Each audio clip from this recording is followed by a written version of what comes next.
ایک لڑکی تھی بہت زیادہ غریب تھی. اس کی ماں اور وہ دونوں ایک چھوٹی سی جھوپڑی میں رہا کرتے تھے.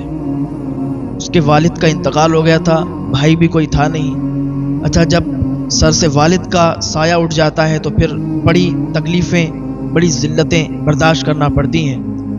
اللہ تعالیٰ کی بارگاہ میں دعا ہے کہ جن کے والدین سلامت ہیں اللہ تعالیٰ انہیں لمبی عمر عطا فرمائے، اور جن کے والدین اس دنیا سے چلے گئے ہیں حالت ایمان کے ساتھ اللہ تعالیٰ انہیں جنت الفردوس میں اعلیٰ سے اعلیٰ مقام عطا فرمائے. یہ ماں بیٹی تھی، بہت زیادہ نیک تھی، پرہیزگار تھی، نماز پڑھتی تھی، روزے رکھتی تھی. خالی ٹائم میں کیا کرتی تھی؟ کپڑوں کی سلائی کرتی تھی. ماں کیا کرتی تھی؟ لوگوں کے گھروں میں جا کے ان کے برتن وغیرہ دھو دیتی تھی، ان کے کپڑے وغیرہ دھلتی تھی. تھوڑے سے جو پیسے ملتے تھے ان سے گھر چلا کرتا تھا. ادھر بیٹی کیا کرتی تھی؟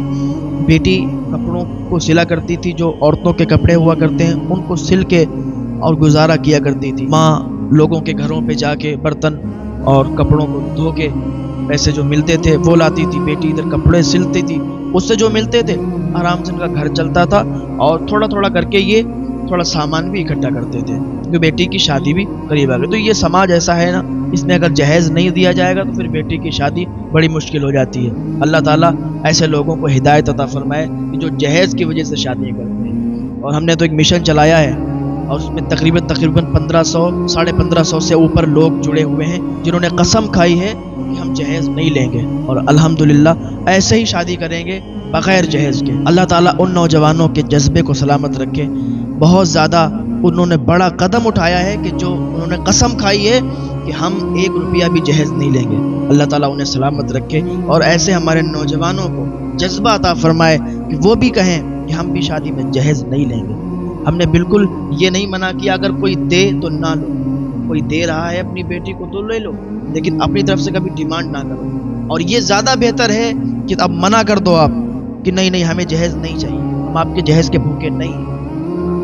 تو ایسے لوگ ہمارے پاس ہیں کہ جنہوں نے کہا کہ ہمیں اگر جہیز ملے گا تب بھی نہیں لیں گے. اللہ تعالیٰ اس پر استقامت عطا فرمائے اور ہمارے نوجوانوں کو اس میں جڑنے کی توفیق عطا فرمائے. تو میں عرض کر رہا تھا، یہ جو بیٹی تھی کام کرتی تھی، تو ایک دن اس کے پاس 2 عورتیں آئیں.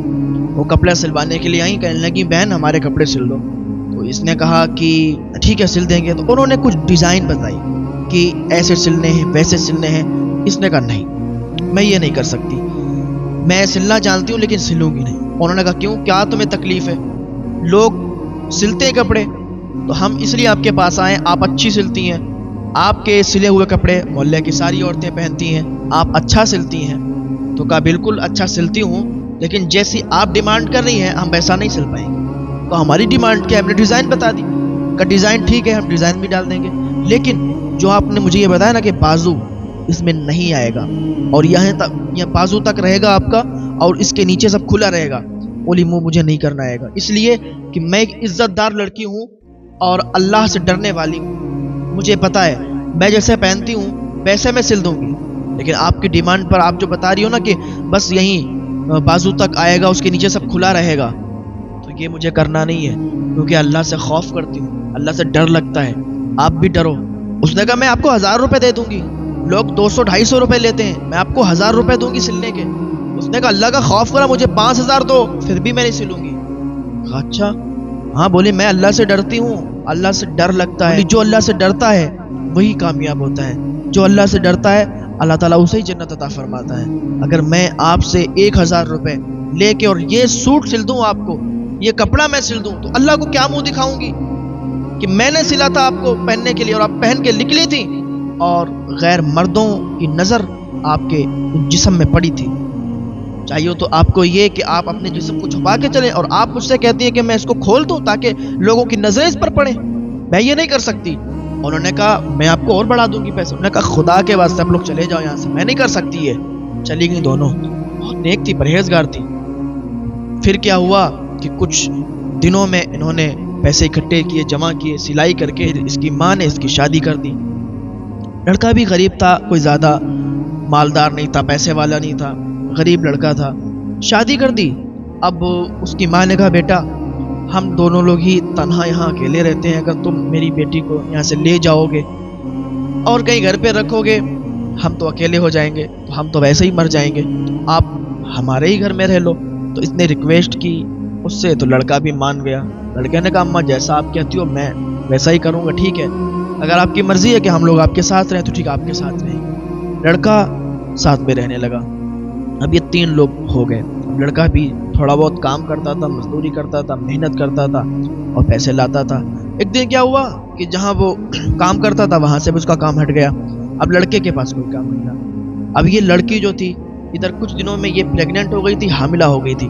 اس کو اب مشین چلانے میں دقت آتی تھی. اب یہ سلائی نہیں کر سکتی تھی. اب کیا ہوا, بوڑھی ماں بس دوسروں کے برتن دھوتی تھی, کپڑے دھوتی تھی, ان سے جو پیسے ملتے تھے بس اسی سے یہ اپنا گھر چلایا کرتی تھی. اور بہت زیادہ یہ لوگ پریشان ہو گئے, سارے پیسے خرچ ہو گئے. اب کیا تھا, لڑکے کی کہیں بھی کوئی نوکری نہیں لگ رہی تھی, کوئی کام نہیں. اب بس چڑچڑاپن ہو گیا, آپس میں روز لڑائیاں. بات یاد رکھیں, جب ایسا ماحول آتا ہے نا کہ کسی کا کام نہیں لگتا, پیسوں کی کمی ہو جاتی ہے, پھر چڑچڑاپن شروع ہو جاتا ہے, آپس میں لڑائیاں شروع ہو جاتی ہیں. وہ جب پیسے ختم ہونے لگتے ہیں تو پھر چڑچڑاپن ہوتا ہے, وہ اس سے لڑتا ہے, وہ اس سے لڑتا ہے. یہ باتیں ہوا کرتی ہیں. تو اب کیا ہوا, میاں بیوی آپس میں لڑنے لگے. وہ کہتی ہے کہ تم کیسے ہو کہ تم مرد ہو کر, لڑکا ہو کر تم کام کر کے نہیں لا پا رہے ہو.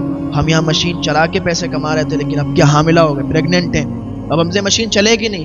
وہ کہتا میری بیوی, میں کیا بتاؤں, میری شریک حیات مجھے کوئی کام پہ نہیں رکھتا, مجھے نوکری بھی نہیں مل رہی, ذرا مانے تو میری بات. اوکے چلو کوئی بات نہیں. ایسے ہی گھر چلتا رہا. پھر ایک دن کیا ہوا کہ اس کے یہاں پیدائش ہوئی, ایک بیٹی پیدا ہوئی. جب بیٹی کی پیدائش ہوئی تو بہت خوشیوں کا ماحول تھا, کیونکہ بیٹیاں جو ہوتی ہیں نا اللہ کی رحمت ہوا کرتی ہیں. جس گھر میں وہ پیدا ہوتی ہیں اپنی قسمت کا خود لایا کرتی ہیں. جس گھر میں وہ پیدا ہوا کرتی ہیں ان میں برکتیں ہی برکتیں ہوا کرتی ہیں. ان کے آنے سے بہت سارے کام بن جایا کرتے ہیں. آج کل کے ہمارے معاشرے میں لوگ یہ سمجھتے ہیں کہ جب بیٹیاں پیدا ہوتی ہیں تو وہ منحوس ہوا کرتی ہیں, وہ نحوست ہوا کرتی ہے. اللہ کا خوف کرو یار, تمہاری سوچ غلط ہے.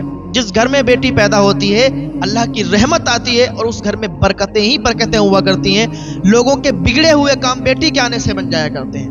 ہاں اب یہ جس کی نوکری نہیں لگ رہی تھی, جیسے ہی بیٹی پیدا ہوئی, سے فون آیا ایک کمپنی سے کہ بھائی تمہاری نوکری لگ گئی ہے اور تم یہاں کے مینیجر ہو.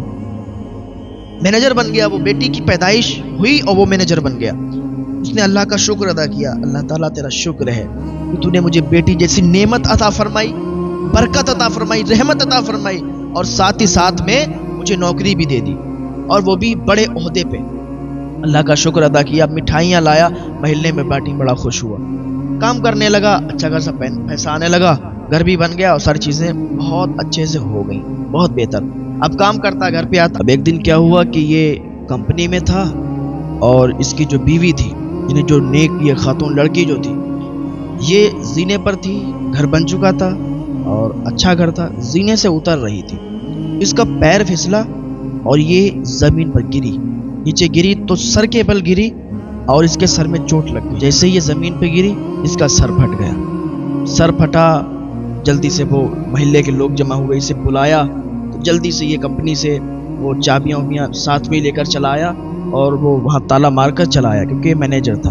اور جو اس کا مالک تھا کمپنی کا, وہ بہت زیادہ اس کو اپنی نظر میں رکھتا تھا, بہت زیادہ اس کو ڈانٹتا تھا, چلاتا تھا, بہت زیادہ وہ پریشان کرتا تھا. بہت بیکار آدمی تھا. اس نے کچھ بھی فکر نہیں کی, جلدی سے چابی رکھی جیب میں اور یہ بھاگتا ہوا چلا آیا. جلدی سے ہاسپٹل لے گیا. لے ہی جا رہا تھا کہ راستے میں ہی اس کا انتقال ہو گیا. لڑکی راستے میں ہی ختم ہو گئی. بہت زیادہ اسے تکلیف ہوئی اس بات کی. ابھی تو ہم نے غریبی سے نکل کر اور امیری کی طرف قدم رکھا تھا, ابھی ہمارے دن اچھے ہوئے تھے, اور یہ کیا ہو گیا کہ ہماری بیوی, ہماری شریک حیات ساتھ چھوڑ کر چلی گئی. بہرحال بہت زیادہ پریشان ہوا, بہت زیادہ اسے تکلیف ہوئی اس موت سے, کیونکہ بیٹی بھی چھوٹی تھی, ابھی ننھی سی بیٹی تھی. بہت زیادہ تکلیف ہوئی. جلدی سے اس کو جنازے کو تیار کیا گیا اور اس کے جنازے کو لے کر قبرستان میں لے جایا گیا, اور وہاں اس کے جنازے کو, اس کی میت کو دفن کر دیا. اس لڑکی کو دفن کر دیا گیا. سارے لوگ واپس آ گئے. بیٹھا تھا اداس تھا کہ اچانک سے مالک کا فون آیا کہ تم مجھے چابیاں ابھی لا کے دے دو, کیونکہ صبح کو جلدی سے ہم اس کو تالا کھلوا کے اس میں کام شروع کروائیں گے. اس نے کہا ٹھیک ہے میں چابیاں دیتا ہوں. دیکھا جیب میں تو چابی نہیں, چابی غائب. اب یہ سوچنے لگا کہ کیا ہوا, مالک تو اتنا زیادہ غصہ کرے گا, چابیاں کیا ہوئی, کدھر گئی. یہ سوچنے لگا تو اس کے ذہن میں آیا کہ چابی تو میری جیب میں تھی اور میں قبر میں اترا تھا، تو ہو سکتا ہے قبر میں چابیاں گر گئی ہوں۔ بھاگتا ہوا دوڑتا ہوا رات میں ہی قبرستان پہنچا۔ قبرستان گیا، جانے کے بعد قبر کو کھودنا شروع کیا۔ جو قبر کھودنے والا ہوتا اس نے دیکھا کہ بھائی کیا بات ہے، کون ہو تم؟ کفن چرانے آئے ہو؟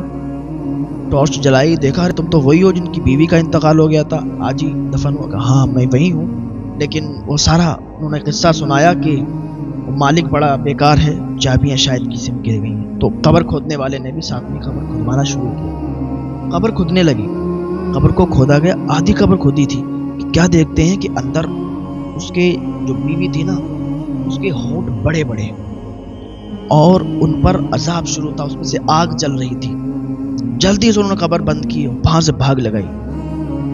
آگے بس گھر پہ بیٹھ کے اور اداس ہو گیا، اس کا چہرہ، اس کا ساری عجیب سوچ میں تھا اور بہت زیادہ حیران پریشان۔ کی ساس آئیں اور کہنے لگیں کہ بیٹا کیا ہوا، کیسے اداس اور عجیب سی شکل لے کے بیٹھے ہو؟ اس نے کہا ماں جی بس کچھ مت پوچھیے، میں ابھی گیا تھا اور میں نے دیکھا بھی، کبھی بھی اتنے سال ہم لوگ ساتھ میں رہے، ہم نے کبھی بھی کوئی گناہ کرتے اس کو نہیں دیکھا، وہ حافظ قرآن بھی ہے، اور آج میں نے کیا دیکھا کہ وہ چابیاں اس قبر میں چھوڑ دی میں نے، وہ قبر میں ہی دب گئی۔ تو میں نکالنے گیا تھا، میں نے قبر کھولی تو اس میں آگ جل رہی تھی، اس کے ہونٹ جو تھے بڑے بڑے تھے، اس میں جو تھی آگ نکل رہی تھی، اس پر عذاب۔ میں تنگ رہ گیا دیکھ کر کہ ایسی بات کیوں ہو سکتی ہے، میں نے کبھی گناہ کرتے نہیں دیکھا، کبھی کوئی اس کو غلط بات کرتے نہیں دیکھا، تو پھر کیوں ایسا ہو سکتا ہے؟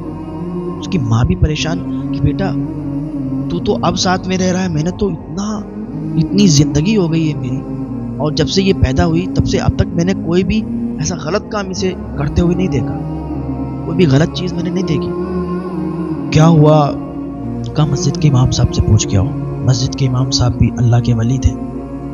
وہ لڑکا بھاگتا ہوا مسجد کے امام صاحب کے پاس گیا۔ امام صاحب ایسی ایسی بات ہے، کہا میں تمہاری ساس سے ملنا چاہتا ہوں۔ وہ آئے، اس ساس سے ملاقات ہوئی، ساس سے پوچھا کہ کوئی ایسا جرم، کوئی ایسا گناہ؟ انہوں نے کہا میں اتنی زندگی میری ہو گئی، میری بیٹی میرے ہی ساتھ رہ رہی ہے، میں نے اتنا بڑا کیا پال کے، کبھی بھی اس کو کوئی غلط کام کرتے نہیں دیکھا۔ کہا پھر بھی دھیان دو آپ، کچھ بھی ایسا ہو۔ تو سوچنے لگی ہاں ایک بات تو تھی تو میں نے دیکھی۔ کیا؟ بولی یہ کپڑا سلائی کرتی تھی، وہ کپڑا سلتی تھی تو اب ایسا نہیں ہوتا تھا کہ اپنے پاس سے یہ ان کا جو ریل ہوتی ہے، دھاگا ہوتا ہے خرید کے لائے، تو جس کا کپڑا ہوتا اسی کا دھاگا ہوتا تھا۔ بولی اچھا، تو یہ کیا کرتی تھی؟ دانت سے اس کو کاٹا کرتی تھی۔ میں نے کئی بار کہا کینچی سے کاٹا کر، یہ دانت سے کاٹتی تھی، کچھ دھاگا دانت میں ہی چپکا رہ جاتا ہے۔ تو جس دن اس کی موت ہوئی تھی اس دن اس نے دانت سے دھاگا کاٹا تھا، اور یہ جب اوپر سے آ رہی تھی تو دانت میں اس کے دھاگا تھا اور دانت سے اس کو چبا رہی تھی۔ تو کہا بس اتنا ہی دیکھا۔ تو امام صاحب نے کہا کہ واقعی بس اسی کی وجہ سے اس پر عذاب ہو رہا ہے، کیونکہ وہ دانت سے جو دھاگا چبا رہی تھی وہ دھاگا کسی اور کی ملکیت تھی، وہ کسی اور کا مال تھا، اور یہ اپنے منہ میں لے کے اس کو چبا رہی تھی، اور اتنے میں ہی یہ گری اور اس کی موت ہو گئی، اور وہ اس کے ہونٹ پر ہی چپکا رہ گیا، جس کی وجہ سے اس پر عذاب ہوا۔ سارے لوگوں نے وہیں پر توبہ کی کہ اللہ اکبر، اتنے سے دھاگے سے بھی اتنا بڑا عذاب ہو سکتا ہے، اتنا زیادہ عذاب ہو سکتا ہے؟ امام صاحب نے بتایا بالکل، اگر کسی کی امانت میں خیانت کرو گے بالکل عذاب ہوگا، چاہے وہ دھاگا ہو، چھوٹی سی چیز یا بڑی چیز ہو۔ تو سارے محلے والے بھی جمع تھے، سارے محلے والوں نے بھی توبہ کی کہ واقعی اتنے سے گناہ صغیرہ ہو یا کبیرہ ہو عذاب ضرور ملے گا۔ تو اللہ تعالی ہم سب کو گناہوں سے بچنے کی توفیق عطا فرمائے۔ کسی کی امانت کسی کے پاس رکھی ہے تو کبھی بھی اس میں خیانت نہ کریں۔ کسی نے آپ کو پیسہ دیا ہے تو جتنا پیسہ دیا اس کو اتنا ہی واپس کریں، کبھی بھی اس میں سے تھوڑا بہت بھی کم نہ کریں، کبھی بھی ایسا نہ سوچیں کہ ہم اس میں سے کچھ کھا لیں گے، لے لیں گے۔ یاد رکھو اللہ کی پکڑ بہت سخت ہے، اللہ تعالیٰ جب حساب لینے پر آتا ہے پکڑتا ہے تو پھر کوئی نہیں چھوڑا سکتا۔ اللہ تعالیٰ کی بارگاہ میں دعا ہے اللہ ہم سب کو نیک عمل کی توفیق عطا فرمائے۔ مولانا تحسین جیلانی صاحب کے بیانات سننے کے لیے تحسین جیلانی آفیشیل کو سبسکرائب